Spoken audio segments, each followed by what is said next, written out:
Well, hello there. TheGamer.com put out an article entitled Dungeons & Dragons 5 DM Tips for Handling Character Death. Now, full disclosure here, I have never been a dungeon master. Well, at least not D&D. Anyway, let's just get into it. Tip number 5. Make it obvious. Let's see what they mean. The first step to a proper player character death lies in understanding that losing a player character is a traumatic event. Players spend many hours dreaming up and constructing the character that they bring to the table. The more time that a player spends behind the will of their character, the more attached they become to it. As a result, players have a tendency, and arguably a right, to be upset if the character suddenly dies without a word or warning. Also, another factor to remember is that these people, especially if you have a table of role players, they have to get into the head of their character. They're not playing as themselves, they have to think like their character, and that causes people to get attached fairly quickly. There have been times, even at the table that I play at, where someone will say, well, why don't you do this or why don't you do that? Well, because my character wouldn't think that way. You may have a character who's very intelligent but not very wise, or very wise but not very intelligent. They may know what to do but be afraid to try it. Maybe they're not a very confident character. This attachment, I believe, grows from remembering that the character is not you, they are them. And you get to enjoy being what it's like inside somebody who may be completely different from you. Maybe you are a very confident person and your character is not. Maybe you as a person are very charismatic, but your character is incredibly awkward. That can quickly form a bond, and to have that suddenly stripped away, yeah, I imagine some people, I wouldn't call it traumatic, I wouldn't go that far, but it's definitely upsetting. I've seen it at the table with people getting upset. So for this first part of the article, I think the first key lies in the words, suddenly dies without word or warning. You definitely want to convey to the character that things are getting hairy, and maybe even start to point a way out to them. I know I've had my own DM several times remind me to use the dodge action on my rogue because it was their way of telling me, dude, things are getting bad. You might want to use all your abilities. The best way to avoid this common pitfall is to make the possibility of character's death obvious. Anytime the player encounters a foe that is capable of killing them, it's your job as the DM to make it clear that this is a terrifying opponent. You can do so through your description of the creature, as well as telling players of how their character feels about facing it. A healthy amount of foreshadowing that describes an upcoming encounter, boss monster, or other difficult enemy is also an effective way of getting this point across. I can agree with this. I feel like if my DM, if I were saying, okay, I'm going to try to sneak up behind this person and, I'll just be vulgar about it, slit their throat, and my DM immediately starts telling me about how well armored this character is and that they've got battle decorations on them, medals, a bigger than usual weapon, things like that.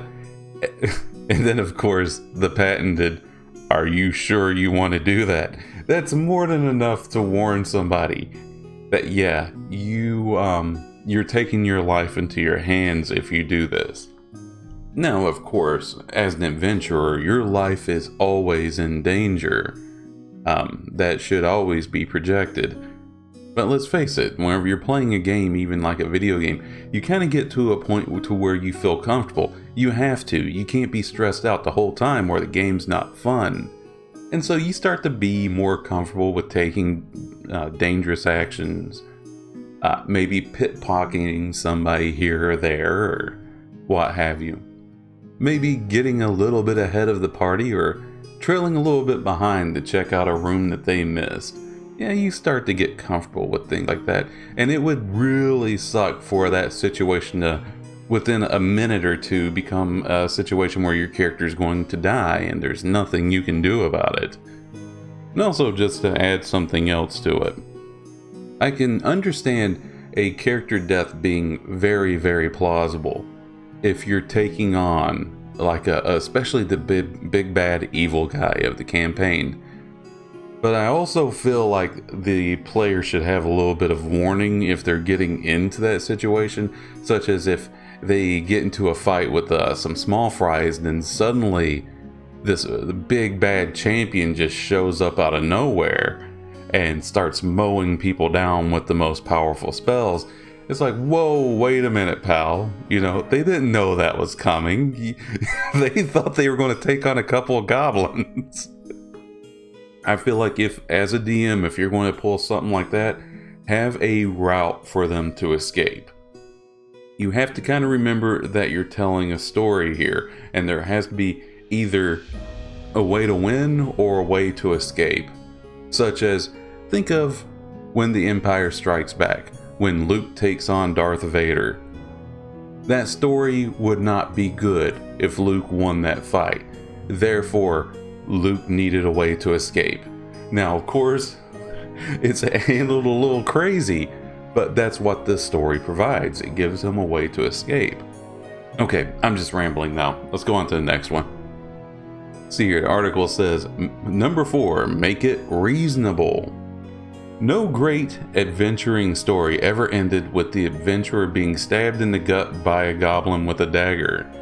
That's not to say that you should never allow a goblin to secure a killing blow on a PC. In fact, this is a perfectly suitable way for an adventurer in the first tier of play, levels 1 through 5, to meet their end. However, this goblin shouldn't be a nobody. He should be someone that provided a reasonable threat to the player characters' lives and made earnest on that threat. You know, I could see this in the first few levels. Like they said, 1 to 5. A player character dying at those levels could certainly set the tone for the campaign. It would send the message real quick, like, yeah, you dying is a very real possibility in this campaign. But again, as a player, the way I see it is that there's situations where, let's say someone does get downed, they get stabbed in the gut by a goblin or what have you. If the players are playing honestly and they're paying attention, they should be able to find a way to get to that player and get them back up. Unless somebody did something really wrong, I'd like to think if I were a DM, I would try to find some way to let them get help, unless they really messed up. But of course, like the article here says, it also provides an opportunity. If someone did mess up really bad, they went off on their own and got killed by a group of goblins. Well, even if the homebrew information you're looking at or the module that you're running doesn't say there's anything special about that goblin, nothing's stopping you from changing that. Oh, this could be a goblin lord. This could be Yak the Terrible. Make him the Hogger of your campaign. He's ended so many player character lives. He's got such a kill count. So many adventurers get stopped there. That's what I'm gonna name my, if I ever run my own homebrew campaign, it's gonna be Hogger the Goblin. It's gonna be his goal to kill at least one player character. But yeah, I agree with that so far. For example, he might be a goblin boss at the head of a local gang of street thugs. Alternatively, he could be a faithful servant of a wizard in the area, whom the party unknowingly or knowingly upset.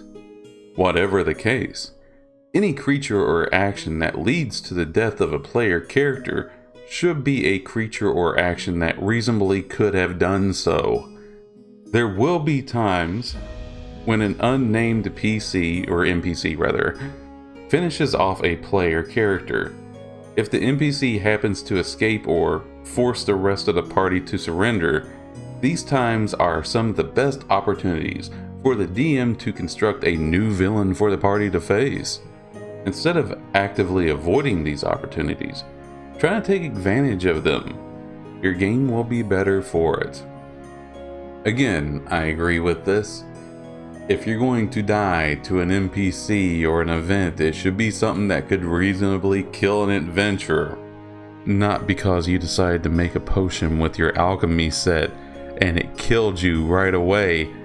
Not speaking specifically about a DM in my campaign. I'm not talking about anybody in particular. It's just a random thought off my head in case that DM is listening about the alchemy kit killing a player character. You prick. Okay, moving right along. Number 3, make it epic. Player character death is one of the best times in the game to describe a climatic event. These are some of the greatest instances in which you can properly outline the dangerous, gritty, and scarring nature of the adventuring profession. When a killing blow is dealt, a simple, the monster hits you, you fell 2 death saves, you die, is far from the golden standard. Instead, take all the time in the world to draw out the moment. If the character's death comes at the end of a whirlwind of actions, you may want to rewind the clock for a second. Describe everything that happened over the last few turns in a single, continuous flow of action like a cutscene in a video game. Yes, I think this is very important. As said in the very first one, people get attached to these characters. They spend a lot of time building them. Some people spend a long time coming up with their backstory, their quirks, their individual personalities. If they're going to lose that, even if it's their own fault, right? They did something completely stupid. You definitely want them to go out with a bang. I was thinking about this earlier as I was going through the article. And I would, you know what, before I go on with that thought, let's read this part of the article. The purpose of making it epic is twofold. For one, it does a great job of beginning to set up a future villain for the player characters to encounter again. Secondly, it provides the player who died with a fittingly awesome death that they are sure to remember for years ahead. When the player brings up their character in the future conversations, their death at the hands of the Splitter or whoever the enemy was will become an important part of that story, no matter the fact that it's the end of the story. This may be unrelated, but just reading through this one made me think, okay, you want your player character, you know, your player is looking at you with tears in their eyes, right? And you definitely, you need to carry out the death. This death has to happen because the threat of death has to be real, right? If it's not real, then fuck, you're falling asleep at the table. I would try to come up with some kind of mechanic or some way of making that death count for everything it can. Maybe like a last stand mechanic. I'm kind of thinking like Final Fantasy VI or Final Fantasy VIII, when your character only has 1 or 2 hit points, and instead of the fight command, they get the limit break command, right? And then they hit the enemy as hard as they can. But not exactly like that. I know I'm rambling, just stick with me. The character's going to die.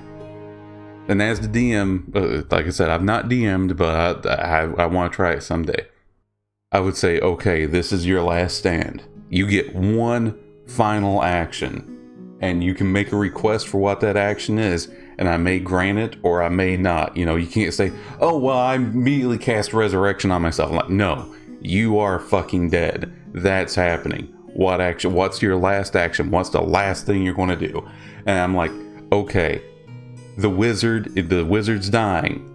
and for their final action, they cast Fireball, you know, and just wipe out everything in the room. Like, we'll make it the most powerful damn fireball that's ever been casted by a level 7 wizard.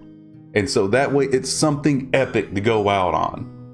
Automatic crit, does double damage, so that way that person has a story to tell. But not only that, the surviving player characters have a story to tell, right? That wizard to them now is a legend. This enemy that's been tormenting them and hunting them over and over and over again just wiped out the whole room. Which, I'm not saying you have to go that way, because you got this big bad evil guy you've been building up. Who knows? Maybe they escape at the last second before the fire hits them. But you get my point. You want to do something for the player that's epic, but whatever. Maybe I'm talking out my ass. Number 2, allow last words. And of course, as an example, they give Fly You Fools by Gandalf.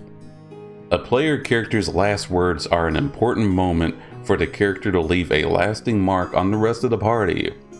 While D&D technically has PCs fall unconscious before they die in most instances, there's no reason why you as a DM can't give the player character a moment to speak a few last words before the final killing blow or failed death save is made. This is a moment where the rule of cool trumps whatever technicalities of unconsciousness a literal reading of the rule might imply. Last words are a moment for a player to say goodbye to both their character and the rest of the party. It allows for some amount of closure, which is always a good thing to have at the end of any relationship. Not to mention, it also adds to the epicness of the character's death. I could see no reason to not allow last words, but then again, I'm reminded of the Dave Chappelle skit to wrap it up. Excuse me, you know Spellman's in Atlanta too. Second of all, you know I'm vacillating here trying to... With the Wrap It Up box, you've got that same power right in your pocket. I swear to God, if my DM is ever dumb enough to let me have last words, I'm gonna make that speech go on forever. And I'm not even gonna say anything nice about the party. I'm just gonna talk about how awesome I am. I don't know how you guys are gonna do it without me. You guys are always so lost without me. Nobody here could do any respectable damage. Who's gonna come up with your good plans? I guess nobody now. You're all fucked. Just really drive it home. Give them a reason to hate me on the way out. But of course, sorry, spoilers for Critical Role Season 2. It happens pretty early in the season, but there is a character death in that campaign, and I'll never forget the player. Sorry, I'm trying to not say it in case somebody has not seen it yet, but just how hurt they looked when their character had to die. It was honestly heartbreaking, and they got a last word mechanic, but I think that they handled it pretty well. It was very brief. Wow, it was incredibly sad, but I was very surprised when Matthew Mercer did that. I didn't know that was a thing that people considered, because he was like, last words. But yeah, alright, we'll move on to the last one. Number 1, provide the opportunity for resurrection. Now, of course, that one's always a little sketchy, because it's like, how can death be meaningful if you can just always be resurrected? Last but certainly not least, let's not forget that resurrection magic is most certainly a thing. For some players, it's especially hard to let go of a character.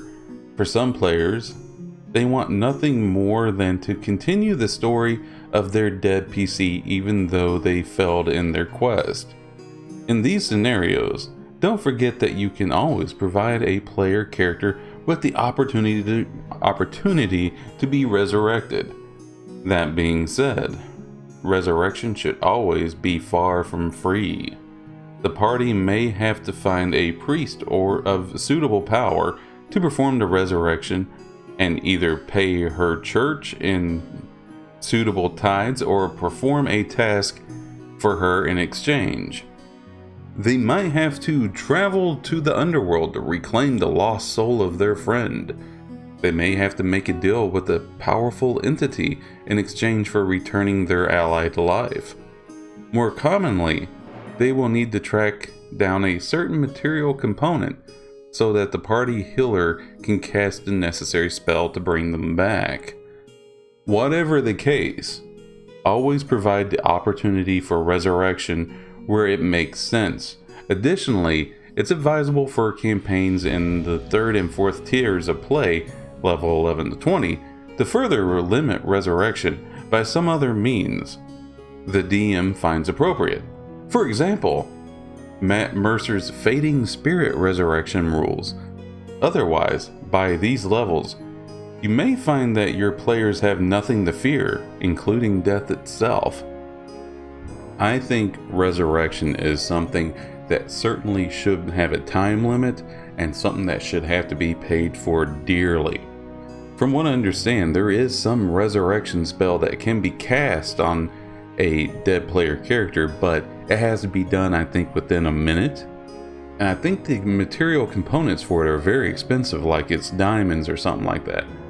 And I like this because if the party decides it's going to be greedy and not, like I say, who knows, the rogue stole some diamonds, or one of the other player characters found the components but decided to pawn them off or sell them off for extra gold coins. Then later on in the adventure, when somebody dies and the cleric's like, I have the spell but I need the materials, maybe that'll make the other player characters think, wow, we could have saved this person, but no, I decided to sell the materials for money. In a way, I feel like that could honestly be a good DM trap for your players. At some point, they find the materials to cast a spell if somebody in your party is capable of casting them, say like a cleric or I believe even a celestial warlock can cast a spell. And they find the components and then see what they do with them. See if they're smart enough to hang on to them, or they immediately sell them and even put them in situations where they need the money. But going on from that, I could certainly see in the situation of a warlock dying in your party, of having to pay some huge price or go to the underworld or maybe to the realm of that person's patron, and see if they can appease the patron to the point to where they'll say, okay, I'll bring my servant back. But the last idea I had about this, I think if I were a DM, I'd be a little bit more liberal on this idea, though I think my player characters would hate it. If their character dies, and I can tell that they're really attached to them, I would make it available somehow, some kind of ritual can be done to resurrect, or the correct term would be reincarnate that player character. That character will be reformed somewhere. Either they'll be born or they'll be reformed in the ether. But it won't be in the same place. It might not be the same world. It might be a whole other dimension. But that character will have amnesia, and they'll exist in their new world with their same quirks and a lot of their same abilities, but unsure how they got them. And the reason I would do this is so that way if we start up a new campaign, or if they go to another campaign with another DM, they can feasibly or possibly recreate that character and believe that it is the same character. It is the same person. It is the reincarnated soul of the PC they lost. And which, that might sound stupid because people can just recreate their characters anyway, right?